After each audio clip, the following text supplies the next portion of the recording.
बच्चों हम 12th class का चैप्टर 4 स्टडी कर रहे हैं और चैप्टर 4 क्या है? Moving charges and magnetism.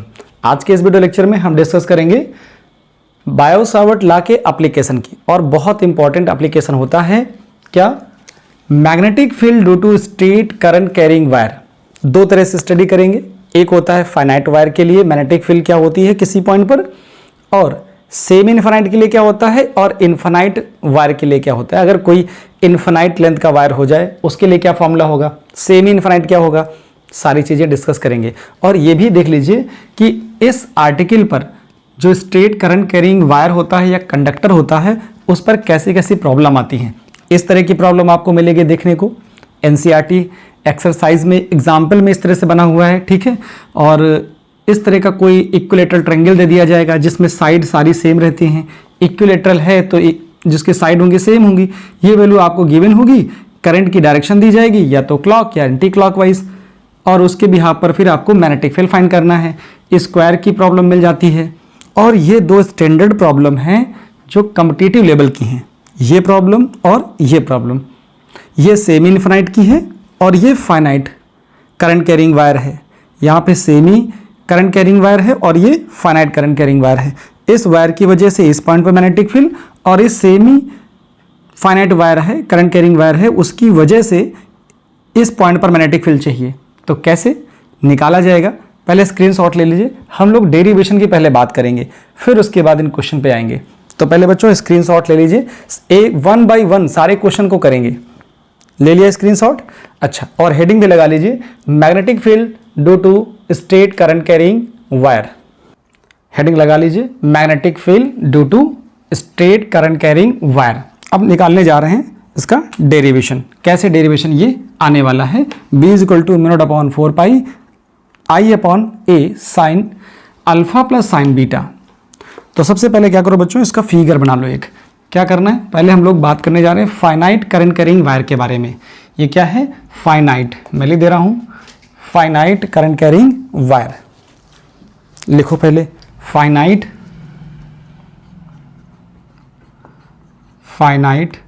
Current carrying wire, current carrying wire. हमारे पास फाइनाइट करंट कैरिंग वायर है, उसकी वजह से मैग्नेटिक फील्ड चाहिए और ये फॉर्मूला निकालने जा रहे हैं। फिर बात करेंगे कि इनफाइनाइटली लॉन्ग वायर होगा, सेमी इनफाइनाइट होगा, वो हम सीख लेंगे धीरे धीरे। क्या करने जा रहे हैं, यहाँ पर एक फाइनाइट वायर है, एक फाइनाइट वायर मैंने बना दिया। देखो ये एक फाइनाइट वायर है, इसमें करंट जा रही है आई, क्लियर है। इस वायर में इसका मैं नाम दे देता हूँ, ये एक्स और वाई वायर है। क्या है, एक्स वाई वायर, एक फाइनाइट वायर है, इसकी एक फिक्स लेंथ है, ऐसा कह सकते हो। अब इस वायर से परपेंडिकुलर डिस्टेंस पर मैं एक पॉइंट ले लेता हूँ P, जहाँ पर मुझे क्या चाहिए, मैग्नेटिक फील्ड चाहिए। इस जगह पर मुझे मैग्नेटिक फील्ड निकालना है। तो मुझे करना क्या पड़ता है, इस अपर एंड को और लोअर एंड को ज्वाइन करना है। किससे, इस करंट कैरिंग वायर के, इस करंट कैरिंग वायर के अपर और लोअर एंड से। तो ज्वाइन कर दीजिए आप। यहाँ पे कंसीडरेशन ये होता है कि ये जो परपेंडिकुलर डिस्टेंस है वो a है, ठीक है। और यहाँ पे जो एंगल मेज़र किए जाते हैं, एंगल मेज़र किए जाते हैं, ये एंगल कितने हैं, ये अपोजिट डायरेक्शन में है। एक अल्फा है, दूसरा कितना है, जो ये वाला एंगल है वो कितना है, ये एंगल बच्चों बीटा है। कितना है, बीटा है। तो इतनी लैंग्वेज पहले आप लिख लो। Consider finite, consider finite current carrying wire लिख दो या कंडक्टर लिख दो। Wire X Y carrying current कितनी करंट कैरी कर रहा है, ये आई कर रहा है, ठीक है। ओपी इज इक्वल टू ए मान लिया मैंने। ये क्या है, परपेंडिकुलर डिस्टेंस है, लिख दीजिए ब्रैकेट में, परपेंडिकुलर डिस्टेंस है। कहाँ से, फ्रॉम वायर। ये हो गया। अब क्या करना है, अल्फा और बीटा क्या किया गया है, angle measured in opposite direction. Let alpha and beta be angle measured in opposite direction. इतनी लैंग्वेज है बस इस आर्टिकल में और कोई लैंग्वेज नहीं, सिर्फ इतना ही लिखना था, जितना मुझे दिखा मैंने आपको बता दिया। अब डेरिवेशन पे चलते हैं। अब ये सोचो कि इस पूरे वायर की वजह से इस पॉइंट पर मैग्नेटिक फील्ड का फॉर्मूला नहीं है क्या? बायो-सेवर्ट का एप्लीकेशन चल रहा है, तो बायो-सेवर्ट ने कहा कि हम किसी वायर की वजह से किसी पॉइंट पर मैग्नेटिक फील्ड नहीं निकाल पाते हैं। मुझे उसका फॉर्मूला नहीं पता, लेकिन वायर के एक छोटे से पार्ट की वजह से, ये करंट कैरिंग वायर है, इस पर एक छोटा सा एलिमेंट ले लो, ये छोटा सा एलिमेंट, इसकी वजह से किसी पॉइंट पर मैग्नेटिक फील्ड कितनी होगी वो मुझे पता है। क्या पता है वो देखो। तो इन्होंने बोला एक छोटा सा करंट एलिमेंट ले लो, तो यहाँ पर इसमें मैं छोटा सा करंट एलिमेंट ले रहा हूँ। देखो ये कितनी डिस्टेंस है, ये मैं मान ले रहा हूँ L डिस्टेंस पर, यहाँ पे L डिस्टेंस पर O से यहाँ पर मैंने एक करंट एलिमेंट ले लिया। क्या ले लिया? एक करंट एलिमेंट ले लिया ये। और ये जो करंट एलिमेंट लिया है इसकी लेंथ कितनी है? DL है। कितनी? DL। ये DL लेंथ का करंट एलिमेंट है, तो DL मैं लिख दे रहा हूँ। DL क्या है? करंट एलिमेंट है, करंट एलिमेंट। अब मुझे इस करंट एलिमेंट की वजह से यहाँ पर मैग्नेटिक फील्ड चाहिए, तो क्या करना पड़ेगा? जो करंट एलिमेंट है उसके करंट एलिमेंट कहाँ लेते हैं? In the direction of current लेते हैं, करंट की डायरेक्शन में ले लिया। अब इस करंट एलिमेंट की जो लोअर एंड है उसको ज्वाइन करो, किससे? उसको ज्वाइन करना है जिस पॉइंट पर मैग्नेटिक फील्ड निकाल रहे हो वहाँ ज्वाइन करना है, तो ज्वाइन कर दिया आपने ये। तो यहाँ पर देखो ये जो करंट एलिमेंट का लोअर एंड है वो कितना एंगल बना रहा है, क्योंकि मुझे बायो-सावर्ट लॉ के फॉर्मूले में DL और R, ये R, इनके बीच का एंगल लिखना होता है। तो कैसे लिखें? तो इसके लिए ये मैं मान लूँ अगर कि लेट ये एंगल कितना है? थीटा है, ये 90 है, तो ये कितना हो जाएगा? 90 माइनस थीटा। इसके बाद कोई एजम्पशन नहीं आने वाला है, बस इतना ही है। देखो क्या लिखना है? According Biot Savart law, magnetic field at P due to DL क्या आएगा? ये आता है dB, छोटा सा मैग्नेटिक फील्ड आता है। dB equal to μ0/4 pi I DL sine, यहाँ कितना है थीटा की जगह पे? 90 माइनस थीटा, क्योंकि DL और R के बीच में जो एंगल बनेगा वही मुझे लिखना होता है। और डिस्टेंस कितनी है इस DL के लोअर एंड से पॉइंट P की जहाँ पे निकालना है वो R है, तो R स्क्वायर हो जाएगा। तो ये बन गया बच्चों μ0/4 pi I DL cos theta upon क्या आ गया? R square. अब मैं इसको डायरेक्टली इंटीग्रेट नहीं कर सकता, क्यों? ये बताना ज़रूरी है मेरे लिए। अब सुनो, इसमें अभी तक जब भी कोई डेरिवेशन आया उसको छोटा सा मैग्नेटिक फील्ड निकालने के जस्ट बाद आप उसको इंटीग्रेट कर देते थे। कहाँ से? अगर इस फाइनाइट वायर का निकालना है मैग्नेटिक फील्ड, इस पूरे फाइनाइट वायर की वजह से यहाँ पे निकालना है, तो आप देखो छोटा सा एलिमेंट लोगे तो एंगल छोटे आएंगे, मतलब अल्फा और बीटा तो आएगा ही आएगा, मतलब थीटा लेना ही पड़ेगा। ठीक है, तो थीटा बड़ा करने पर, थीटा बड़ा करोगे तो पूरा वायर कवर हो जाएगा, कवर हो जाएगा। अच्छा, लेकिन जैसे जैसे थीटा बड़ा करोगे R भी तो चेंज होगा, और जैसे जैसे थीटा बड़ा करोगे DL भी तो चेंज होगा। मतलब एक ही इक्वेशन में बहुत सारे वेरिएबल आ रहे हैं, एक ही इक्वेशन में बहुत सारे वेरिएबल आ गए। कौन कौन? एक तो आपके पास DL है, देखो DL बड़ा करते जाओगे तो मैग्नेटिक फील्ड बड़ा हो जाएगा, थीटा बड़ा करते जाओगे तो पूरा वायर कवर हो जाएगा। ठीक है, और जैसे जैसे थीटा चेंज करोगे, DL चेंज करोगे तो R भी चेंज हो जाएगा। मतलब इतने वेरिएबल नहीं चाहिए। इंटीग्रेशन करते समय एक वेरिएबल रखा जाता है, बाकी वेरिएबल्स को किसी एक में कन्वर्ट करना है। ऐसा थोड़े कि मैं डबल इंटीग्रेशन ट्रिपल इंटीग्रेशन करूंगा, नहीं, मुझे एक ही इंटीग्रेशन करना है जो आपने जो सीखा है। क्या? सारे वेरिएबल्स को पहले तो कांस्टेंट कौन कौन है यहाँ पे देखो, करंट कांस्टेंट है और परपेंडिकुलर डिस्टेंस कांस्टेंट है, वो तो बाहर हो जाएगा, अभी है ही नहीं, यहाँ तो परपेंडिकुलर डिस्टेंस है ही नहीं, तो यहाँ पहले लाओ। आई कांस्टेंट है बाहर कर लेंगे, म्यू नॉट अपॉन 4 पाई कांस्टेंट है बाहर कर लेंगे, डीएल वेरिएबल है, थीटा वेरिएबल है, आर वेरिएबल है। इन तीनों वेरिएबल में से सबको ऐसा सेट करो कि एक वेरिएबल बचे। कौन कौन? इस फॉर्मूले में देखो, इस फॉर्मूले में क्या है, इस फॉर्मूले में डीएल वेरिएबल है, डीएल क्या है? वेरिएबल है। इस फॉर्मूले में क्या है? थीटा वेरिएबल है, नहीं है? थीटा भी वेरिएबल है और आर भी वेरिएबल है। तो ये जो वेरिएबल है, इन सारे वेरिएबल को एक वेरिएबल में लाना है। क्या कह रहा हूं मैं? आराम से सुनो। इन सारे वेरिएबल को एक वेरिएबल में लाना है। कैसे लाने जा रहा हूं जरा देखो। मुझे सिर्फ एक ट्रायंगल लेना है, जरा लेने जा रहा हूं। देखो यहाँ O है, यहाँ P है, यहाँ पे मैं मान लेता हूँ यहाँ पर क्या? N मान लिया। इन ट्रायंगल ये M और N एक छोटा सा एलिमेंट लिया था, Mn क्या था? एलिमेंट था। चाहो तो आप कहीं लिख लो, ये क्या है? Mn है। Mn एक छोटा सा करंट एलिमेंट था, ठीक है। अब जरा देखो O ये ऐसा PON में, इन ट्रायंगल PON में, मैं यही बताता हूँ। देखो जरा सा, इन ट्रायंगल PON, ठीक, PON में क्या मिलेगा जाके? जरा कॉस थीटा ले लो। कॉस थीटा ले लोगे तो क्या आएगा? Base A base upon hypotenuse कितना? R। तो यहाँ से क्या मिल जाएगा? देखो आपको क्या मिलेगा? यहाँ से क्या मिल जाएगा? ये मिलेगा R is equal to A upon cos theta. तो ये मिल जाएगा A सेक थीटा मिल जाएगा। मिल गया?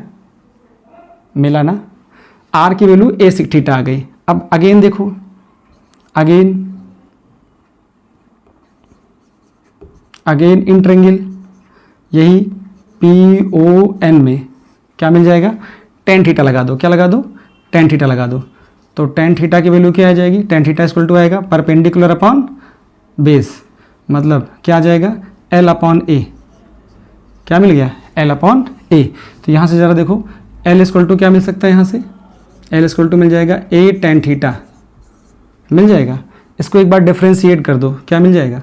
ये मिल जाएगा DL is equal to A sec square theta d theta.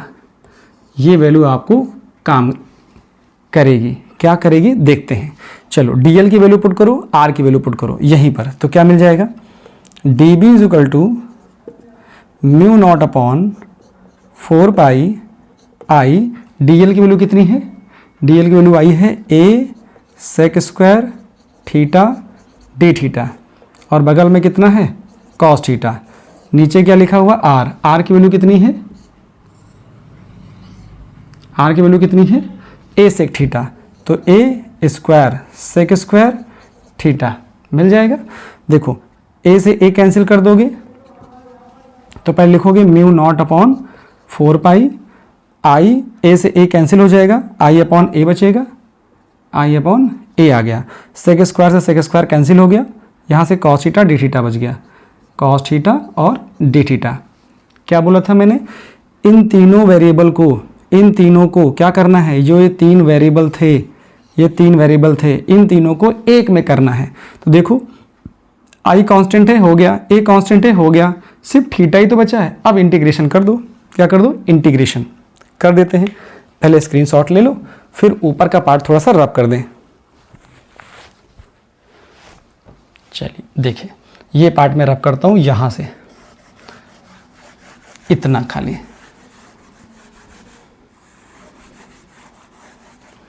तो यहां से देखो इंटीग्रेशन ऑन बोथ साइड, तो इसको मैं इंटीग्रेट कर देता हूं ऐसे ही। DB इज इक्वल टू, यहाँ से क्या आ जाएगा? ये आ जाएगा mu not upon 4 pi I upon A। और अंदर क्या बचेगा? अंदर बचेगा कॉस थीटा और डी थीटा। लिमिट कहाँ से कहाँ तक लगेगी? लिमिट लगेगी यहाँ से बीटा से अल्फा तक। ध्यान रखना, जब अपोजिट डायरेक्शन में एंगल मेजर किए जाते हैं तो नेगेटिव लिया जाता है, ऊपर की तरफ पॉजिटिव लिया जाता है। तो ये साइन कन्वेक्शन है, हम साइन कन्वेक्शन में ही ले रहे हैं। जब आप क्वेश्चन करोगे तो वहाँ प्लस माइनस नहीं लगाना है। तो यहाँ क्या आएगा? माइनस बीटा से प्लस अल्फा तक ये लगाना है। तो क्या आ जाएगा? जाके आपको बच्चों ये भी पता है कॉस थीटा का इंटीग्रेशन क्या होता है, मैं लिख दे रहा हूँ, देखो म्यू नॉट अपॉन 4 पाई, दिखेगा, दिख तो रहा है, आई बाई ए। कॉस थीटा का जो इंटीग्रेशन है वो कितना होता है, कॉस थीटा का इंटीग्रेशन होता है साइन थीटा, क्या होता है, साइन थीटा, और लिमिट कितनी है, माइनस बीटा से अल्फा तक। ठीक, अब यही चीज़ ऊपर मैं लिखने जा रहा हूँ, तो b की जो वैल्यू है इसकी वैल्यू क्या आ जाएगी, ये आ जाएगी b, क्योंकि b db का जो b होता है, b को मैं इंटीग्रेशन db लिख सकता हूँ, तो यहाँ से b की वैल्यू क्या आ गई, मैग्नेटिक फील्ड, ये आ जाएगी mu not upon 4 pi I by A. देखिए मैंने कहीं स्मॉल आई लिख दिया होगा, तो ऐसा कुछ, स्मॉल आई ही लिख लो, ऐसा कुछ नहीं, यहाँ फॉर्मूले मैंने कैपिटल आई लिखा है, तो स्मॉल आई कैपिटल आई सब एक ही है। और यहाँ से कितना आ जाएगा, देखो पहले अल्फ़ा पुट करोगे तो ये आएगा साइन अल्फ़ा, फिर प्लस साइन माइनस बीटा आएगा, क्या आएगा, साइन माइनस बीटा आएगा। लेकिन यहाँ माइनस होता है, क्या होता है, माइनस होता है। अपर वैल्यू पुट करो माइनस, फिर साइन लोअर वैल्यू। अब देखो यहाँ क्या होता है, साइन माइनस थीटा जो वैल्यू होती है बच्चों, या बीटा ही लिख देता हूँ मैं सीधे सीधे बीटा, तो माइनस साइन बीटा होता है, तो बीटा माइनस बाहर करोगे तो b इज इक्वल टू आ जाएगा mu not upon 4 pi I upon A sine alpha plus sine beta. तो ये फॉर्मूला आपको मिल जाता है, इसी को हमें डेरिवेट करना था, इसी को हमें निकालना था। तो ये तो हो गया फाइनाइट वायर के लिए। अब इसी में कंडीशन लगा देते हैं इनफाइनाइट के लिए। पहले स्क्रीनशॉट ले लो, फिर इनफाइनाइट की कंडीशन अप्लाई कर दी जाए। चलो अब इसी में मैं आपको इनफाइनाइट सेमी इनफाइनाइट दोनों बता देता हूँ। देखो क्या आएगा, अगर बात हो किसके लिए, ये तो हो गया फाइनाइट के लिए, ये फाइनाइट के लिए है। अब इसी में बात करता हूँ मैं इनफाइनाइटली लॉन्ग स्ट्रेट वायर हो, क्या हो, केस फर्स्ट क्या होता है, for infinitely long straight current carrying wire के लिए। अब इनफाइनाइटली लॉन्ग का मतलब क्या होता है कि वायर बहुत लंबे हैं। कैसे हैं, मतलब देखिए पहले वायर छोटा है तो पॉइंट यहाँ पे है, तो मैं इसको ज्वाइन कर सकता हूँ इससे ऐसे, और वायर बड़ा कर दो तो इससे ज्वाइन करना पड़ेगा, ये एंगल और बड़ा कर दो इससे हो जाएगा। लेकिन जैसे जैसे वायर बड़ा होता जा रहा है, देख रहे हो एंगल जो बनते हैं अल्फ़ा और बीटा, अल्फ़ा और नीचे के बनता है बीटा, ये दोनों क्या हो रहे हैं, बड़े हो रहे हैं। लेकिन वायर बहुत बड़ा हो जाए, बहुत बड़ा हो जाए मतलब क्या, इन द सेंस कि वायर इनफाइनाइटली लॉन्ग हो जाए, तो जो एंगल आता है अल्फ़ा वो क्या हो जाएगा, कुछ ऐसा सीन आ जाएगा ऐसे, ठीक। तो ये अल्फ़ा कितना हो जाएगा, 90 हो जाएगा। ये वाला भी क्या हो, ये बहुत दूर हो जाएगा, ये जो पॉइंट है बहुत दूर है, तो एंगल धीरे धीरे बढ़ता बढ़ता क्या हो जाएगा, जो बीटा होगा वो भी 90 हो जाएगा। तो इन्फिनिटी लॉन्ग वायर के लिए जो कंडीशन होती है अल्फ़ा और बीटा की, तो 90 हो जाती है। जैसे पुट करोगे तो b इज इक्वल टू आ जाएगा mu not upon 4 pi I upon A sign 90 plus sign 90। तो साइन 90 की वैल्यू 1 होती है, साइन 90 की वैल्यू 1 होती है, तो 1 1 2 हो गया, 2 से कैंसिल कर दो इसको, तो बीटा की वैल्यू कितनी आ जाएगी, 4 पाई आई बाई ए, यहाँ से आया 2, 2 से 2 कैंसिल कर दो, तो b जो आएगा mu not upon 2 pi I by A. तो ये याद रखना है किसके लिए, ये होता है बच्चों किसके लिए, ये होता है infinitely long straight carrying current conductor के लिए, infinitely long straight current carrying conductor के लिए, ठीक। अगर इन्फिनिटली लिख दिया या फिर वायर में ऐसे बना दिया, ऊपर भी डॉट नीचे भी डॉट, इसका मतलब इन्फिनिटली लॉन्ग स्ट्रेट वायर है। इसकी वजह से किसी भी पॉइंट पर मैग्नेटिक फील्ड अगर देखोगे ए डिस्टेंस पर, तो क्या होगा, इस जगह पे जो b आता है वो आएगा mu not upon 2 pi I by A. यही इसका फॉर्मूला होता है, वो याद रखोगे, इस तरह से आपको डेरिवेशन करना होता है, ठीक है, हो जाएगा। बहुत सारे न्यूमेरिकल इस कंसेप्ट भी लगते हैं, मैंने आपको स्क्रीनशॉट दिखाया था, लेने के लिए भी कहा था कि आप ले लीजिए स्टार्टिंग में ही कि ऐसे हम क्वेश्चन करेंगे। पहला क्वेश्चन मैंने इसी पे बताया है। चलो ये हो जाएगा। अगर यहाँ पे मैं बात करूँ किसकी, ये तो हो गया इन्फिनिटली लॉन्ग वायर के लिए। अब मैं बात करूँ सेमी इन्फिनिट के लिए, सेमी का क्या मतलब होता है, हटा दूँ इसको। चलो सेमी इनफाइनाइट का केस क्या होता है? सेमी इनफाइनाइट,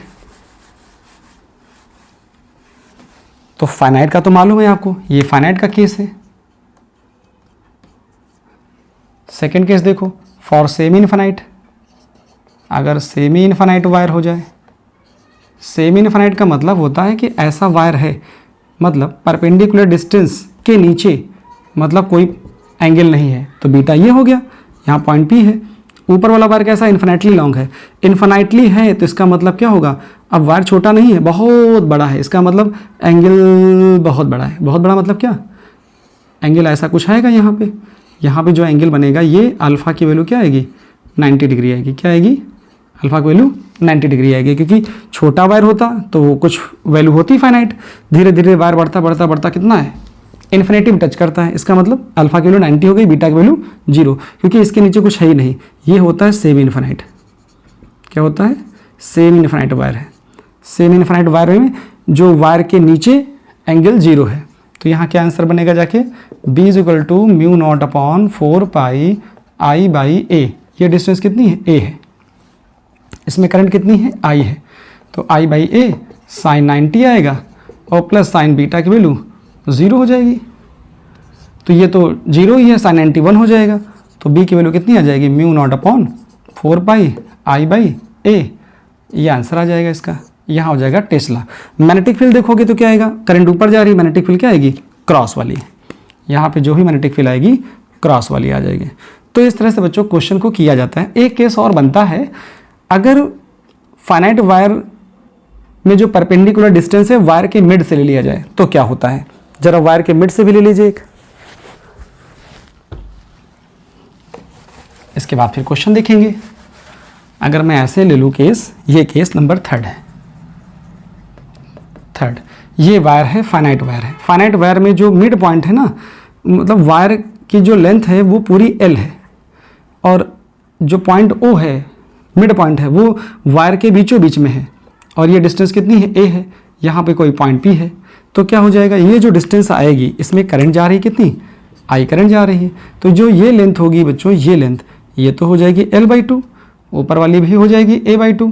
तो यहाँ पे क्या हो जाएगा, ये ऐसे आएगा, ये ऐसे आ जाएगा। ये तो एंगल होता है अल्फ़ा, ये वाला एंगल होता है बीटा। अगर मैं डायरेक्ट फॉर्मूला लिखना चाहूँ तो क्या आएगा, यहाँ पे क्या आएगा, ज़रा देखो, इस वाले पार्ट के लिए कितना आएगा, साइन अल्फ़ा की वैल्यू क्या आ जाएगी, साइन अल्फ़ा की वैल्यू अगर मैं निकालूँ, साइन अल्फ़ा क्या आता है, साइन अल्फ़ा आता है क्या, ये परपेंडिकुलर अपॉन हाइपोटेनियस। तो ये A है, ये L/2 है, तो ये कितना होगा, ये कितना हो जाएगा, जरा जल्दी बताओ। ये हो जाएगा A² प्लस यहाँ से हो जाएगा L²/4 हो जाएगा। ऐसे यहाँ पे भी देख लो, ये A है तो A² होगा, और प्लस ये L/2 है तो L²/4 हो जाएगा। तो यहाँ से साइन अल्फ़ा कितना आ जाएगा, साइन अल्फ़ा इक्वल टू आ जाएगा L/2 अपॉन ये आ जाएगा under root A² plus L²/4। वैसे यहाँ साइन बीटा भी आ जाएगा, बीटा इक्वल टू L/2, नीचे कितना आ जाएगा, देखो इसके आगे ये एंगल बीटा होता है, तो बीटा की वैल्यू कितनी आई, बीटा की वैल्यू ये सामने L/2 अपॉन ये आ जाएगा, मतलब A² प्लस L²/4। अब मुझे क्या मालूम है, मुझे ये मालूम है कि B इज इक्वल टू होता है mu naught upon 4 pi I upon ए, और यहाँ क्या आता है, sign alpha plus sine beta होता है।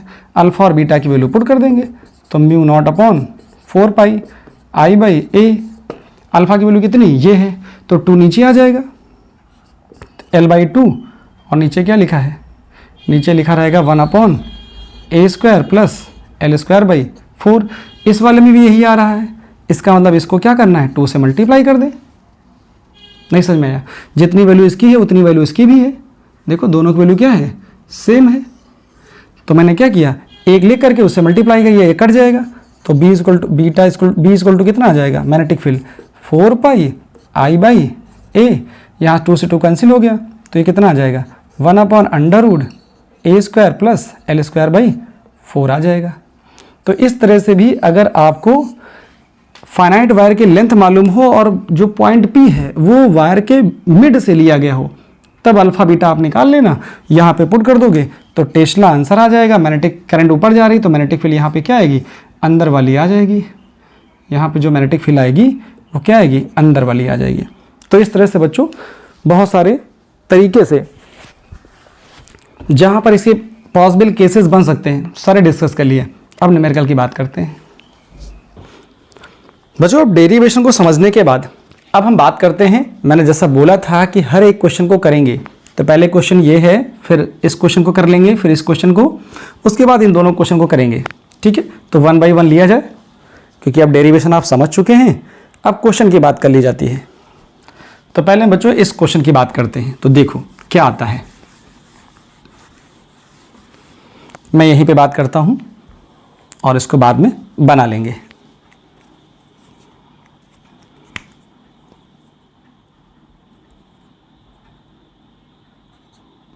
ठीक है, इस क्वेश्चन में देखो क्या पूछा जा रहा है। इस क्वेश्चन में ये पूछा जा रहा है आपसे कि एक इन्फिनिटली लॉन्ग वायर है, मैंने लैंग्वेज नहीं लिखी है, सिर्फ क्वेश्चन ये है, ये क्वेश्चन नंबर 1 है। इस क्वेश्चन में क्या है, infinitely long state current carrying wire है जिसमें करंट जा रही है 3 एम्पियर की। आई मिल गया, आर डिस्टेंस पर मैग्नेटिक फील्ड आपको मालूम चल जाएगी। यहाँ पर एक रखा हुआ है प्रोटॉन, और वो रखा हुआ जो प्रोटॉन है वो इतनी वेलोसिटी से चल रहा है, तो इस पर लगने वाला फोर्स निकालना है। क्या निकालना है, फोर्स ऑन प्रोटॉन निकालना है। इस क्वेश्चन में ये है कि फोर्स ऑन प्रोटॉन, तो फॉर्मूला आपने जो पढ़ा है इन्फिनिटली लॉन्ग स्टेट वायर का जो फॉर्मूला आएगा, क्या आएगा, फाइनाइट का मैंने बताया और इनफाइनाइट का भी बताया। क्या होता है इनफाइनाइट के लिए, इनफाइनाइट के लिए अल्फा और बीटा दोनों की वैल्यू क्या हो जाती है, 90 हो जाती है। जैसे ही 90 आपने डाला था तो देखा था यहाँ 1 आएगा, यहाँ 1 आएगा, यहाँ से 2 आएगा, क्योंकि साइन 90, साइन अल्फा की वैल्यू 90 है तो साइन 90 हो जाएगा, बीटा की वैल्यू 90 है तो साइन बीटा यहाँ भी 90 होगा, यहाँ से 2 कैंसिल हो जाएगा, μ/2π और I/r आ जाएगा। तो यहाँ पे पहले फॉर्मूला लगाएंगे फोर्स ऑन अ प्रोटॉन, तो क्या होता है F = QVB होता है। ठीक है, यहाँ पर थीटा 90 है, क्यों, क्योंकि इस वायर की वजह से पहले मैग्नेटिक फील्ड निकालेंगे। यहाँ पे कितनी मैग्नेटिक फील्ड आएगी, देखो मैग्नेटिक फील्ड की डायरेक्शन क्या होगी, अंदर होगी। यहाँ पर जो B आएगा, B उसकी डायरेक्शन क्या होगी, अंदर होगी, और B की वैल्यू क्या होगी, ये तो फॉर्मूला लग ही जाएगा। पहले लिख लो मैग्नेटिक फील्ड कितनी होगी, मैग्नेटिक फील्ड यहीं लिख देता हूँ। तो मैग्नेटिक फील्ड कितना आ जाएगा, मैग्नेटिक फील्ड जो आएगा B = ये आ जाएगा μ0/2π I/r आ जाएगा। ये हो गया, ये तो मैग्नेटिक फील्ड है। और इस मैग्नेटिक फील्ड की डायरेक्शन कैसी है, टेस्ला यूनिट है और अंदर की तरफ मैग्नेटिक फील्ड है। इस मैग्नेटिक फील्ड में ये प्रोटॉन रखा है, प्रोटॉन पे आपको चार्ज मालूम है कितना होता है, प्रोटॉन पे जो चार्ज होता है, चार्ज ऑन प्रोटॉन, ये होता है 1.6 × 10⁻19 कूलम होता है। तो आपको Q पता है बच्चों, B पता है और क्या V पता है, तो जब सारी वैल्यू रख देंगे। अच्छा, यहाँ पर मैंने साइन थीटा नहीं लिखा, थीटा लिख सकता था, क्यों, देखो मैग्नेटिक फील्ड अंदर है, मैग्नेटिक फील्ड अंदर है और पार्टिकल, चार्ज पार्टिकल कहाँ जा रहा है, प्रोटॉन ऊपर जा रहा है। तो आप जरा देखो मैग्नेटिक फील्ड अंदर है, अंदर मतलब इधर है, और चार्ज पार्टिकल कहाँ जा रहा है, ऊपर जा रहा है, तो आपको दिख नहीं रहा। तो ऐसे में करूँ तो दिख जाएगा। मान लो ये मैग्नेटिक फील्ड अंदर है और ये चार्ज पार्टिकल ऊपर जा रहा, तो दोनों के बीच में कितना एंगल आएगा, 90 डिग्री आ जाएगा। जब 90 डिग्री आता है तो साइन 90 की वैल्यू 1 हो जाती है, तो मुझे यहाँ लिखने की जरूरत नहीं होती। यहाँ पे थीटा किसके बीच में, V और B के बीच में जो एंगल है वो थीटा है। कितना एंगल यहाँ पर कितना होगा, angle between V and B, जो V हो और V हो वो कितना है, थीटा = 90 डिग्री। तो यहाँ में अगर 90 डिग्री लिखता कितना आ जाता, साइन 90 डिग्री, तो ये वैल्यू क्या आ जाती, F = मिल जाता QVB और साइन 90 की वैल्यू 1 आ जाती। तो देखो यहाँ से Q की वैल्यू कितनी है, चार्ज की वैल्यू है, डाल देंगे आप, Q की वैल्यू पुट करेंगे 1.6 × 10⁻19। अच्छा, V की वैल्यू देखो जरा कितनी है, यहाँ पे आपको मिल गया है 2 × 10⁻6, और B की वैल्यू यहाँ से आ जाएगी, कितनी आ जाएगी, देखो इसकी वैल्यू होती है बच्चों, इसकी वैल्यू होती है 2 × 10⁻7। I की वैल्यू देखो कितनी, 3 एम्पियर है, तो ये हो जाएगा 3। R की वैल्यू देखो कितना दिया, 3 सेंटीमीटर, तो 3 × 10⁻2 हो जाएगा। क्या हो जाएगा, 2। तो देखो यहाँ से ये -2 और यहाँ 7 कैंसिल हो जाएंगे, 3 से 3 कैंसिल हो जाएगा, तो ये आ जाएगा 2 × 10⁻5। कितना मिल जाएगा यहाँ से, जो B की वैल्यू आएगी वो आएगी 2 × 10⁻5। इतनी तो वैल्यू आ जाएगी बी की, यहाँ बी की वैल्यू डाल देंगे तो क्या आ जाएगा 2 × 10⁻⁵।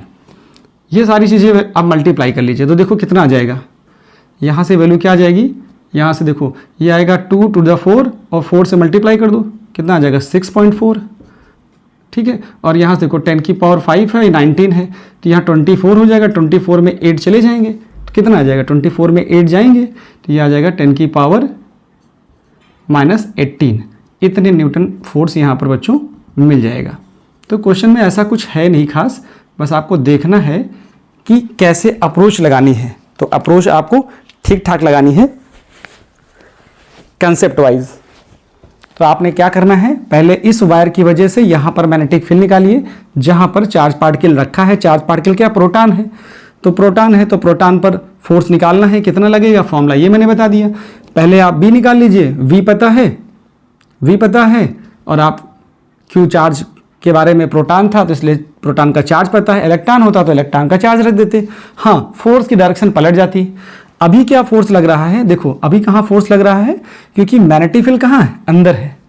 मैग्नेटिक फील्ड कहाँ, मैग्नेटिक फील्ड अंदर है, ठीक है। जब मैग्नेटिक फील्ड अंदर है तो राइट हैंड पाम से देख लीजिए, मैग्नेटिक फील्ड अंदर जा रहा है और चार्ज पार्टिकल कहाँ जा रहा है, मैग्नेटिक फील्ड अंदर, मैग्नेटिक फील्ड क्या है, अंदर है।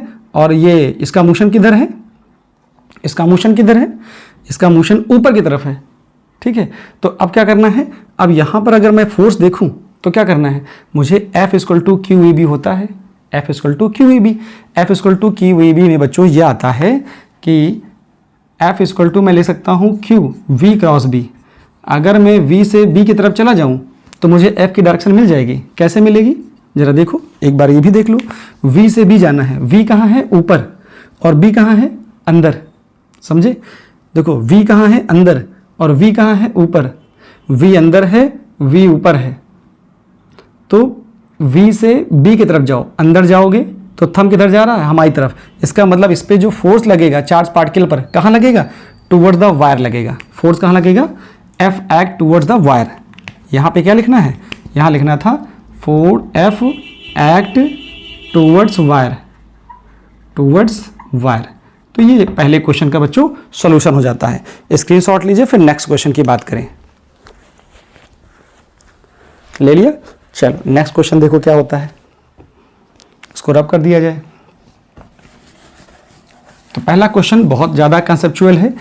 एक तो ये कि आपको मैग्नीट्यूड भी निकालना है, साथ में डायरेक्शन भी देनी है। तो यहाँ पर रूल भी बहुत काम आएंगे। डेरिवेशन तो इंपॉर्टेंट है ही, साथ में इस तरह से क्वेश्चन करके अप्रोच भी आपको अपनी लगानी है कि आपने जो डेरिवेशन में सीखा है उसको कैसे इंप्लीमेंट करोगे। अब इस क्वेश्चन को देखो, क्या आपके पास आ रहा है ये क्वेश्चन, ठीक है। पहले इस क्वेश्चन को देखते हैं, फिर ट्रायंगल वाले क्वेश्चन को देखते हैं। मैंने ट्रायंगल वाला क्वेश्चन रब कर दिया है। चलो क्वेश्चन नंबर 2 देख लेते हैं। पहले ये यहाँ पर देखो क्या है, यहाँ पर साइड दी गई है और आपको साइड देने के साथ पूछा गया मैग्नेटिक फील्ड क्या होगा सेंटर पर। क्या निकालना है, magnetic field at centre, B at centre O, यहां पे निकालना है कि ओ पर कितना मैग्नेटिक फील्ड होगा, ये बताना है।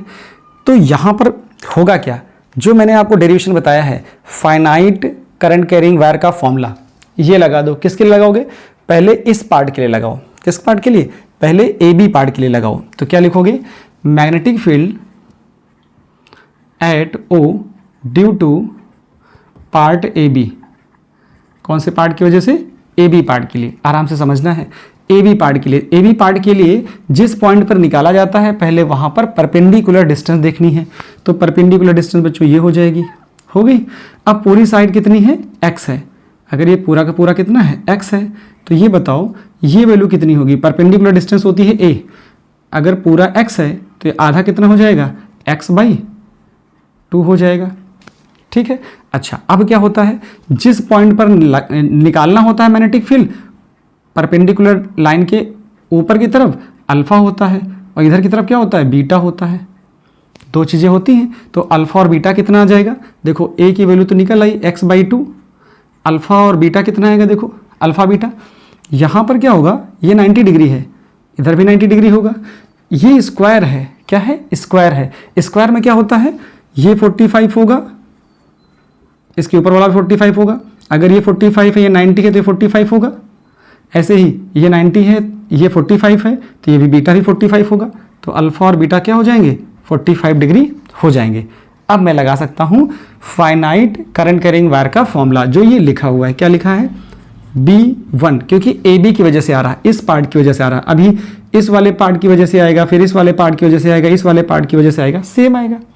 ठीक है, कर देंगे, देखो क्या आता है, कितना आएगा जाके यहाँ से, ये आएगा म्यू नॉट अपॉन 4 पाई आई तो करंट है, इसमें जो करंट जा रही है वो कितनी है, आई है, आई, और ए की वैल्यू देखो कितनी आई है, x/2 है।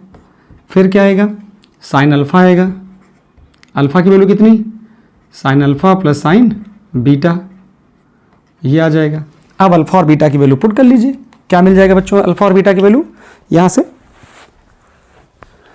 अल्फा की वैल्यू 90 है और बीटा, सॉरी 90 नहीं है, 90 नहीं दिया गया, कितना दिया गया है, 45। तो पहले यहाँ सॉल्व कर लो। ये देखो इसकी वैल्यू बच्चों होती है 10⁻⁷ होती है, तो यहाँ लिख देंगे, ये आ जाएगा B1 इक्वल टू, ये हो जाएगा 10⁻⁷, ये ऊपर चला जाएगा 2i/x। अल्फा की वैल्यू क्या है, साइन 45 प्लस साइन 45। तो यहाँ से सॉल्व करोगे क्या आ जाएगा, देखो इधर मैं लिख रहा हूँ, तो B1 इक्वल टू मिल जाएगा कितना, ये हो जाएगा 10⁻⁷ 2i/x, ये साइन 45 1/√2 1/√2 कितना हो गया, ये हो जाएगा 1/√2 प्लस 1/√2, ये हो जाएगा बच्चों 2√2, ये आ जाएगा 2i/x 10⁻⁷, यहाँ से आ जाएगा 2/√2। अब देखो जरा, ऊपर √2 लिख सकते हो, एक √2 कैंसिल हो जाएगा, तो ऊपर √2 बचेगा, एक यहाँ से √2 बचेगा, तो ये आ जाएगा 2√2 10⁻⁷ i/x। ये बच्चों आ गया B1 आ गया, ठीक है, ये B1 आया। टेस्ला में आएगा, मैग्नेटिक फील्ड किधर आएगी, देखो करंट जा रही A से B की तरफ, तो मैग्नेटिक फील्ड क्या होगी, मैग्नेटिक फील्ड, इनको ऐसे बाहर की तरफ करो, थंब में आ गया करंट, 4 फिंगर को अपनी तरफ करोगे, बाहर की तरफ आ जाएगा, मतलब ये आ जाएगा आउटवर्ड आ जाएगा। अच्छा, यहाँ तक आ गया, ये तो निकला है AB की वजह से, यहाँ तो BC भी है, CD भी है और DA भी है, सारी साइड सेम है। इसका मतलब magnetic field due to whole square कितना आएगा, magnetic field at O due to whole square, पूरे स्क्वायर की वजह से क्या आएगा, इसका मल्टीप्लाई कर देंगे, B जो नेट आने वाला है वो 4 टाइम्स ऑफ B1 हो जाएगा, इसको 4 से मल्टीप्लाई कर दीजिए तो हो जाएगा 8√2 10⁻⁷ i/x। अब i और x की जो भी वैल्यू होगी यहाँ डाल देंगे, आपको आंसर मिल जाएगा। ये क्या हो जाएगा, टेस्ला हो जाएगा, और जो डायरेक्शन आएगी मैग्नेटिक फील्ड की वो क्या होगी, आउटवर्ड हो जाएगी। इस तरह से बच्चों ये क्वेश्चन भी कंप्लीट हो जाता है, इसका भी स्क्रीनशॉट ले लीजिए। फिर बात करते हैं नेक्स्ट क्वेश्चन की। चलिए नेक्स्ट क्वेश्चन देखा जाए। नेक्स्ट क्वेश्चन जिसको मैंने अभी रब कर दिया था उसको भी देख लेते हैं, सेम कंसेप्ट पे है। क्या निकालना था, magnetic field at centre of equilateral triangle. क्या है क्वेश्चन, ये है ऐसा, एक इक्विलेटरल ट्रायंगल है ये, और इस जगह पे आपको निकालना है मैग्नेटिक फील्ड।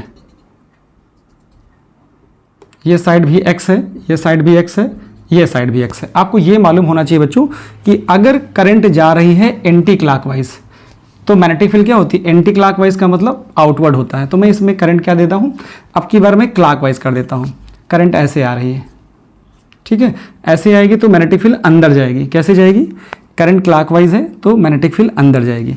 तो जरा देखो मैं ले लेता हूँ क्या, ये पार्ट मेरे पास A, ये पार्ट B और ये पार्ट C हो गया। अगर इक्विलेटरल ट्रायंगल है, करंट सब में आई ही जा रही है, ध्यान से सुनना, पहले मैं निकालूंगा मैग्नेटिक फील्ड AB की वजह से। किसकी वजह से, AB की वजह से। तो मुझे क्या निकालना है, मुझे फाइंड करना है, फाइंड B एट O। ये मुझे क्वेश्चन में दिया गया है। कैसे निकालना है मुझे, पहला काम ये होगा magnetic field at O due to part कौन सा पार्ट, ए बी। पहले मैं इस पार्ट की वजह से निकाल रहा हूँ, तो फॉर्मूला क्या होता है, तो फॉर्मूला यही होता है, आई अपॉन ए आई है और ए मुझे मालूम नहीं है। जिस पॉइंट पर निकालना होता है उस पॉइंट से जिस पार्ट की वजह से निकालना उस पर परपेंडिकुलर ड्रा कर दो। तो यहाँ से क्या करो आप, परपेंडिकुलर ड्रा करो। तो ये क्या बन जाता है, ये बन जाता है ए। अब ए की वैल्यू होगी कितनी, इस पर आप काम कर लीजिए। पहले मैं फॉर्मूला लिख दे रहा हूँ, B1 क्या आ जाएगा, mu not upon 4 pi I by A. मुझे ए नहीं मालूम, साइन अल्फा, अल्फा भी नहीं मालूम सॉरी बीटा, और मुझे बीटा भी नहीं मालूम। अल्फा बीटा कहाँ बनता है, पॉइंट पर जहाँ निकालते हैं। तो ये परपेंडिकुलर है इसके ऊपर की तरफ, ये होता है अल्फा, इधर वाला क्या होता है बीटा। तो अल्फा बीटा निकालिए, ए निकालिए। सबसे पहले क्या काम करोगे, पहले अल्फा बीटा निकालोगे कि ए निकालोगे, सोच लीजिए आप। सोच लिया, चलो थोड़ी मैं हेल्प कर दूं, कैसे निकालना है। देखो, अगर इक्विलेटरल ट्रायंगल है तो इक्विलेटरल ट्रायंगल में होता क्या है, ये एंगल पूरा होता है 60 डिग्री। कितना होता है, 60 डिग्री। हाफ कितना होता है, 30 डिग्री। ये कंफर्म हुआ। अच्छा, मुझे क्या निकालना है, मुझे ये निकालना है। जब ये निकालना हो तो क्या लगाना चाहिए, ये आपको पता है, ये कितना हो जाएगा, ये बच्चों हो जाएगा x/2। क्या हो जाएगा, x/2। अगर मैं tan 30 लगा करके ए निकाल लूँ तो मेरा काम आसान हो जाएगा। देखो कैसे निकाल सकता हूँ, चलो इसको मैं थोड़ी देर के लिए m मान लूँ तो क्या हो जाएगा, in triangle BM, in triangle BMO क्या मिल जाएगा, tan 30 इक्वल टू परपेंडिकुलर मतलब a और बेस का मतलब x/2 हो जाएगा।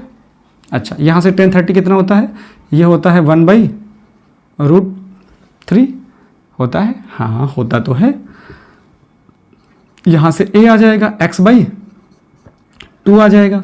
जब x/2 को हम मल्टीप्लाई कर देंगे तो क्या मुझे मिल जाएगा, यहाँ से ये मिल जाएगा, क्या a इज इक्वल टू मिल जाएगा मुझे x/2√3। ये मुझे मिल जाएगी x की वैल्यू, क्या मिल जाएगी, a की वैल्यू मिल जाएगी, x के टर्म में मिल जाएगी। ठीक है, कैसे निकाला मैंने, tan 30 equal to perpendicular upon base. Base कितना है, x/2, तो ऐसे लिखा, इसको मल्टीप्लाई कर दिया, x/2 इंटू tan 30। tan 30 की वैल्यू होती है 1/√3, तो यहाँ रख देंगे। a निकल आया यहाँ के लिए। अल्फा और बीटा के बारे में सोचो, ये 30 है, ये 90 है, तो ये कितना होगा, ये हो जाएगा 60। देखो ये 30 है, ये 30 है, ये 90 है, तो ये हो जाएगा 60। क्लियर हुआ। मैं लिख देता हूँ, देखो यहाँ से ये 60 डिग्री होगा और इधर जो अल्फ़ा है वो भी 60 डिग्री होगा। तो यहाँ से ये लिखा जा सकता है कि a की वैल्यू कितनी आ गई, x/, आ जाएगा 2√3 और अल्फ़ा बीटा की जो वैल्यू आएगी वो आएगी बच्चों 60 डिग्री। और साइन 60 सबको पता होता है, नहीं पता है तो वो भी पता करना पड़ेगा क्योंकि ये बेसिक ट्रिग्नोमेट्री है। साइन 60 की वैल्यू होती है √3/2। याद रखना है सब लोगों को, रखेंगे याद। चलो नहीं याद रखेंगे तो क्वेश्चन आगे नहीं बढ़ने वाला है। अप्लाई करिए यहाँ पे। B1 की वैल्यू कितनी आ गई, B1 की वैल्यू यहाँ से आ जाएगी। देखो इसकी वैल्यू बच्चों सबको याद हो गई होगी, 10⁻⁷। ठीक है, आई ही है। a की वैल्यू देखो क्या है, x/2√3। ठीक, यहाँ अल्फा है तो साइन 60 इन प्लस साइन 60। तो अभी क्या आने वाला है, जरा एक स्टेप और देखो। B1 की वैल्यू कितनी आ जाएगी, ये आ जाएगी 2√3 10⁻⁷ I/x। यहाँ से आएगा √3/2 प्लस √3/2, तो यहाँ से आएगा 2√3/2। 2 से 2 कैंसिल हो जाएगा, √3 आएगा, √3 से 3 हो जाएगा। तो ये बच्चों बन जाएगा कितना, ये हो जाएगा 6। फिर से देखो, यहाँ आएगा 2√3, 2 से 2 कैंसिल हो गया तो √3 बचा। √3 से √3 को मल्टीप्लाई करोगे 3 हो जाएगा, 3 2 जा 6 हो जाएगा। और ये आ जाएगा 10⁻⁷ I/x। ये हो गया बच्चों B1। क्या आ गया, B1 की वैल्यू यहाँ से निकाल ली। ये होगा टेस्ला और होगा क्या, मैंने बता दिया है, यहाँ पर करंट क्लॉकवाइज है इसलिए मैग्नेटिक फील्ड क्या होगी, इनवर्ड होगी। ठीक है, ये तो निकला AB की वजह से। अब होल मैग्नेटिक फील्ड क्या आएगी, क्या लिखोगे, magnetic field due to whole equilateral triangle क्या आ जाएगा, b is net is equal to, ये आ जाएगा 3 टाइम्स, 4 मत लिख देना, अभी स्क्वायर था तो 4 लिखा था, यहाँ 3 साइड हैं, 1 2 3 और सब सेम है, तो यहाँ आएगा 3 टाइम्स ऑफ b1। तो ये क्या हो जाएगा, मल्टीप्लाई कर दो, 3 से मल्टीप्लाई करोगे 3 इंटू 6 इंटू -7 i/x, ठीक है। तो क्या आ गया, बी नेट की वैल्यू आ गई 18 10⁻⁻7 i/x, टेस्ला आएगा और क्या आएगा, इनवर्ड आएगा। ये बच्चों यहाँ से इसका फाइनल रिजल्ट ये आ जाता है। इस तरह से ये क्वेश्चन भी कंप्लीट हो गया। अब बात करनी है जो कंसेप्चुअल क्वेश्चन है, कॉम्पिटिटिव बेस्ड हैं, जहाँ आपसे गलतियाँ हो सकती हैं, वो ये दोनों क्वेश्चन हैं। तो पहले स्क्रीनशॉट ले लीजिए, फिर बात की जाए इन क्वेश्चन की। ले लिया, चलिए अब बात करते हैं कॉम्पिटिटिव बेस्ड जो क्वेश्चन बनता है, वो आपके पास पहला ये है। तो इस तरह से आपने 3 क्वेश्चन तो कर लिए, जो आज आपने पढ़ा उस पे बेस्ड क्वेश्चन को आसानी से आप कर पा रहे हो। तो इसको मैंने कर दिया रब।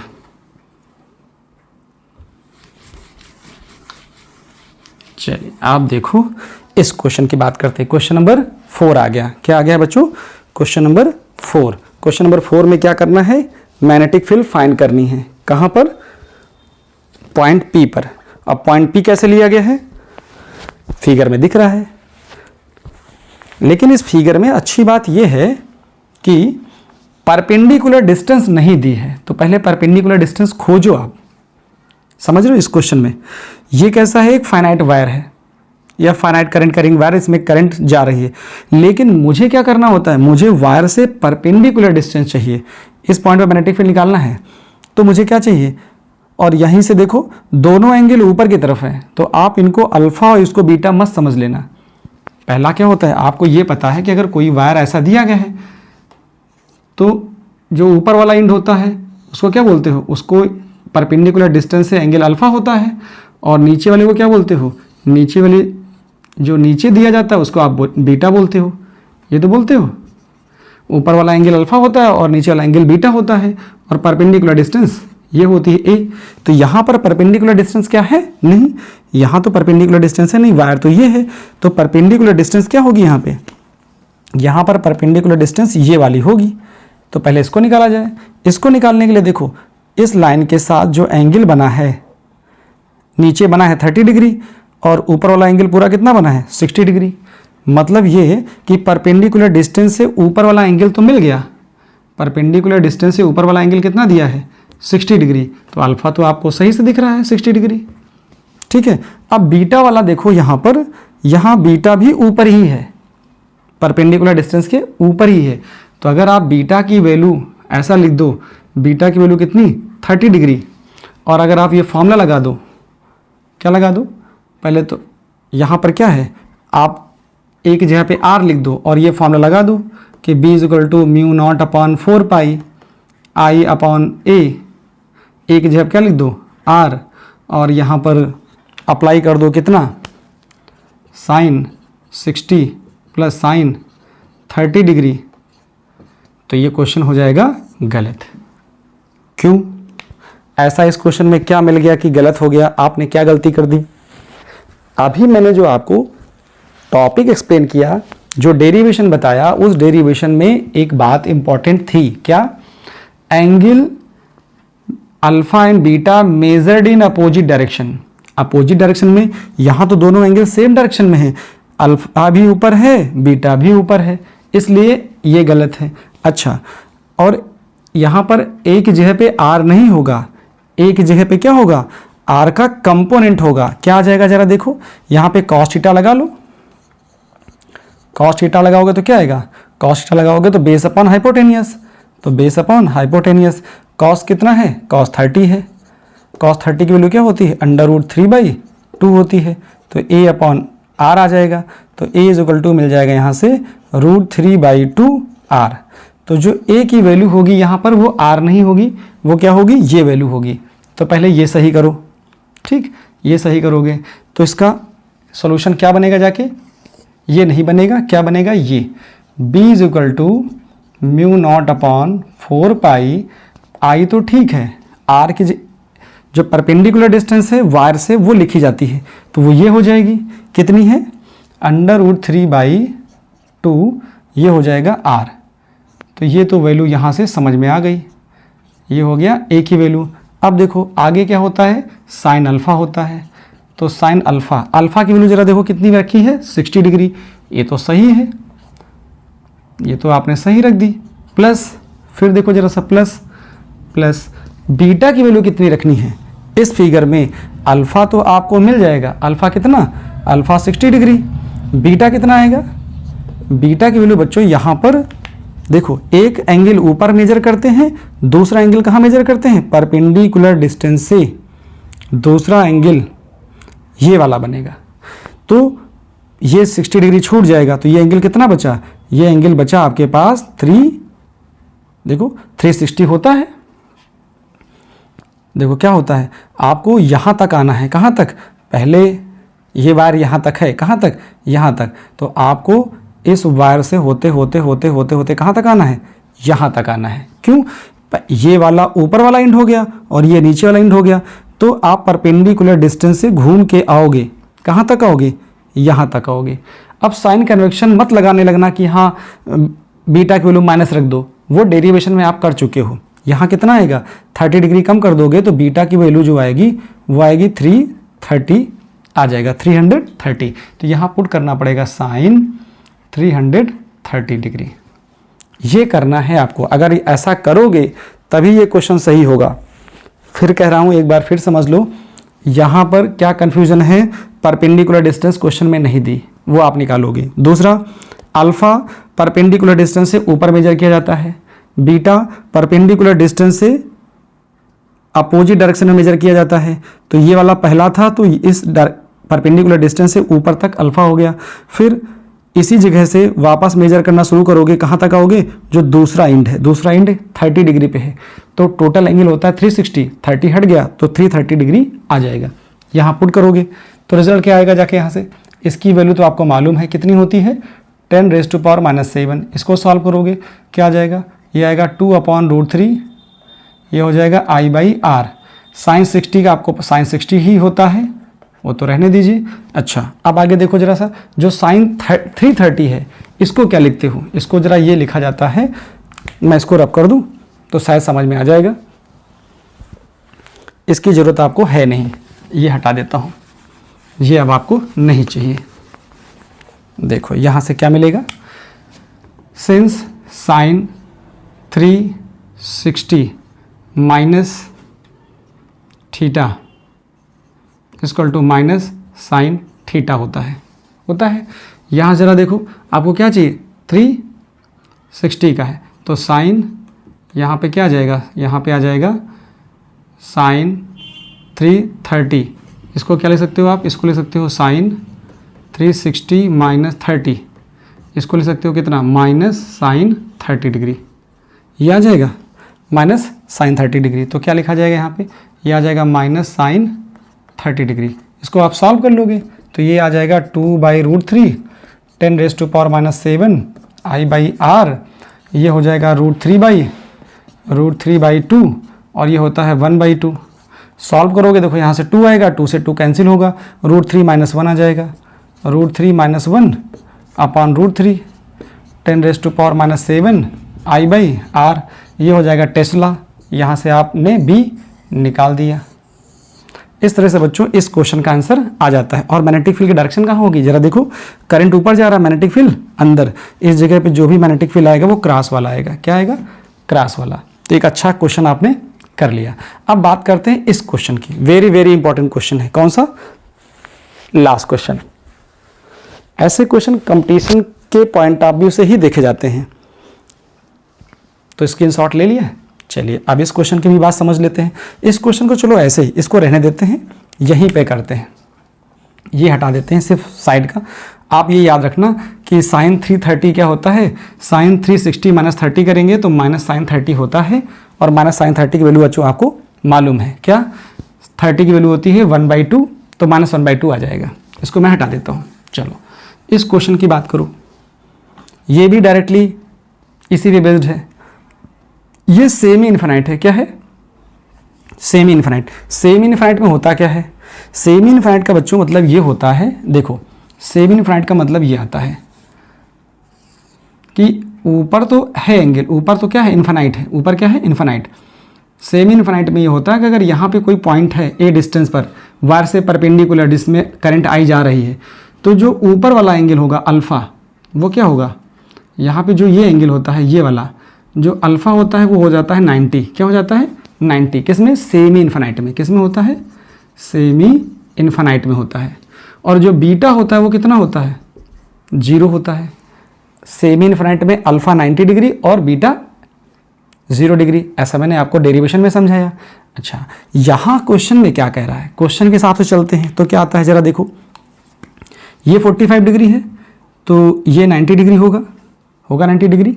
ये सेमी इन्फिनाइट है जिसमें करंट आई जा रही है आपके पास, ठीक है। अच्छा, ये 45 है, ये 45 है तो इधर वाला भी 45 हो जाएगा। इधर का कितना होगा 45, अगर ये 45 तो ये 90 डिग्री हो जाएगा, ये भी 45 हो जाएगा। मुझे तो ये निकालना है, ये है बच्चों इस वायर से ये परपेंडिकुलर डिस्टेंस है, इस जगह पे मुझे निकालना है। और करंट कैसी जा रही है, करंट ऐसी जा रही है तो पॉइंट पी पर जो मैग्नेटिक फील्ड होगी वो तो क्रॉस वाली हो जाएगी। लेकिन यहाँ ए की वैल्यू कैसे निकालें, तो ज़रा देखो ए कैसे निकालोगे, ये हो जाएगा बच्चों 45 डिग्री। क्या हो जाएगा 45 डिग्री। आर का कंपोनेंट ले लीजिए, या ऐसे ले लो, यहाँ पे इसका कोई नाम दे दो ओ। ये क्या है, ये आपके पास है एक्स, तो यहाँ लिखो एक्स ओ पी में क्या हो जाएगा, in triangle X O P क्या आ जाएगा, कॉस थीटा, कॉस कितना है, ये 45 है, कॉस 45 इक्वल टू क्या आएगा, बेस अपॉन हाइपोटेनियस आएगा, बेस अपॉन हाइपोटेनियस। बेस कितना है ए, हाइपोटेनियस कितना आर, इसकी वैल्यू क्या होती है 1/√2, 1/√2 इज इक्वल टू ए इधर भेज देना तो क्या आ जाएगा, सॉरी इधर इसको 1/√2, यहाँ आएगा a/r, तो यहाँ से मैं लिख सकता हूँ क्या, a is equal to r/√2। तो ये तो इसकी वैल्यू निकल आई, किसकी वैल्यू आ गई, ये बच्चों आ जाती है वैल्यू किसकी, a की आ गई। मुझे भी यही चाहिए कि परपेंडिकुलर डिस्टेंस की वैल्यू चाहिए, तो वैल्यू आपको मिल गई। तो ये वैल्यू आपको जो परपेंडिकुलर डिस्टेंस चाहिए थी वायर से, क्योंकि अगर ये फॉर्मूला अप्लाई करना है ए निकालना ही पड़ेगा वायर से परपेंडिकुलर डिस्टेंस, तो आपने ये वैल्यू निकाल दी। अब जरा देखो, अब आपको अल्फा और बीटा पकड़ना है। ए निकल आया, फॉर्मूला ये चाहिए था आपको, बी इज इक्वल टू μ0/4π आई, ए की वैल्यू रखनी है साइन अल्फ़ा चाहिए, साइन बीटा चाहिए। तो सेमी इन्फिनाइट है तो एक तो बात आपको पता है, सेमी इन्फिनाइट के लिए क्या होता है, फॉर सेमी इन्फिनाइट क्या आता है, अल्फ़ा की वैल्यू 90 रहेगी, ये क्लियर है। ए की वैल्यू भी आपको पता चल गई, कितनी आ गई, r/√2 आ गया, रख देंगे। बीटा की वैल्यू क्या रखोगे, बीटा की वैल्यू जरा सोचो, बीटा की वैल्यू क्या होगी, बीटा की वैल्यू वो होती है, देखो अल्फ़ा कहाँ होता है, अल्फ़ा अगर यहाँ पे मैं अल्फ़ा देखूँ, जैसे अल्फ़ा, तो अल्फ़ा तो ये हो जाएगा परपेंडिकुलर डिस्टेंस से ऊपर की तरफ, मतलब ये ऐसे कोई लाइन ऐसे बना देंगे, मैं बनाता हूँ देखो, इसी के पैरेलल लाइन बना देंगे ऐसे, तो ये वाला इसके इस जगह से इस पे ये जो लाइन बनती, ये एंगल बनता है वो तो अल्फ़ा को शो करता है, तो अल्फ़ा तो 90 हो गया, ठीक है, अल्फ़ा 90 हो गया। अब इसी जगह से क्या होगा, इसी जगह से आपको आना पड़ेगा, ऐसे ऐसे आएंगे, कहाँ तक आएंगे, इस लाइन तक आएंगे। किस लाइन तक, देखो एक तो ऊपर वाला एंड हो गया, ऊपर वाले एंड से क्या करना है, ऊपर वाले एंड से इसको जोड़ना है, तो ऊपर वाला एंड तो बहुत दूर तक है, जब बहुत दूर तक है तो ये इसको टच कहीं दूर करेगा जाके, तो ये ऐसा बनेगा, तो अल्फ़ा तो 90 होगा, और जो सेमी इन्फिनाइट का ये एंड है तो परपेंडिकुलर डिस्टेंस से उस वाले एंड पर आना पड़ेगा, तो 45 डिग्री 360 में से कम करना पड़ेगा, मतलब यहाँ पे आएगा 360 माइनस 45, तो ये आ जाएगा बच्चों 315 डिग्री। खूब समझने की ज़रूरत है यही, 315 कैसे आया, क्यों, क्योंकि एक एंड ज्वाइन करना है पी से, फिर दूसरे एंड को पी से ज्वाइन करना है, तो जो इन्फिनिटी वाला पॉइंट है वो तो 90 पे कहीं मिलेगा जाके, और जो दूसरा पॉइंट है इसको यहाँ ज्वाइन कर दिया, तो परपेंडिकुलर डिस्टेंस से उस वाली लाइन पे आना पड़ेगा, तो 45 डिग्री पे लाइन है, इसका मतलब 45 डिग्री 360 में कम कर देंगे तो 315 आ जाएगा। अब जरा देखो यहाँ पे क्या होता है, सिंस ये होता है साइन 315, इसको मैं क्या ले सकता हूँ, साइन 360 माइनस क्या आ जाएगा 45, तो इसको मैं क्या ले सकता हूँ, इसको ले सकता हूँ माइनस साइन 45 हो जाएगा। अब फॉर्मूला लग के आंसर आसानी से निकाल पाओगे आप। वैल्यू पुट कर दीजिए, रिजल्ट आ जाएगा। तो कैसे आएगा, यहाँ पे वैल्यू पुट करिए, तो b इज इक्वल टू क्या आएगा, इसकी तो वैल्यू आपको पता है, ये 10 की पावर -7 हो गया। i ही है, a है कितना r/√2, और यहाँ से कितना आ गया, साइन 90 आ गया। फिर इसकी वैल्यू देखो जरा कितनी, साइन 315 की, और साइन 315 क्या होता है, ये होता है साइन 45।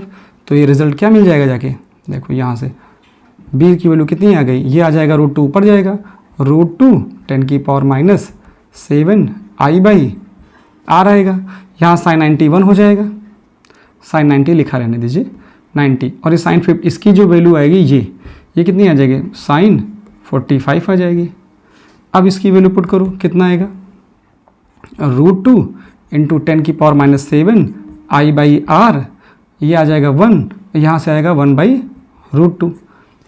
अब इसको आप सॉल्व करोगे तो क्या आएगा, देखो यहाँ से क्या आएगा, √2 - 1 अपॉन √2 कैंसिल हो जाएगा, तो क्या आ जाएगा यहाँ से, ये आ जाएगा √2 - 1 इंटू 10 की पावर -7 i/r, यहाँ से आगे आएगा टेस्ला। और मैग्नेटिक फील्ड कैसी है, इनवर्ड है, तो यहाँ पे आप क्या कर दोगे, क्रॉस साइन बना दोगे। तो इस तरह से बच्चों ये b की वैल्यू निकल आती है। अब √2 की वैल्यू पुट कर देना, पुट करके जो आंसर एग्जैक्ट हो वो आप लिख देना, क्योंकि √2 की वैल्यू क्या होती है 1.41, यहाँ से 1 कैंसिल कर देगा, 0.41 10 की पावर -7 i/r टेस्ला इनवर्ड आ जाएगा। तो ये बच्चों बहुत कंसेप्चुअल टॉपिक था, जिसमें बहुत सारे इंपॉर्टेंट क्वेश्चन आपने करे हैं। स्क्रीन को पॉज करके नोट डाउन कर लीजिए, फिर मिलते हैं नेक्स्ट वीडियो में नेक्स्ट आर्टिकल के साथ।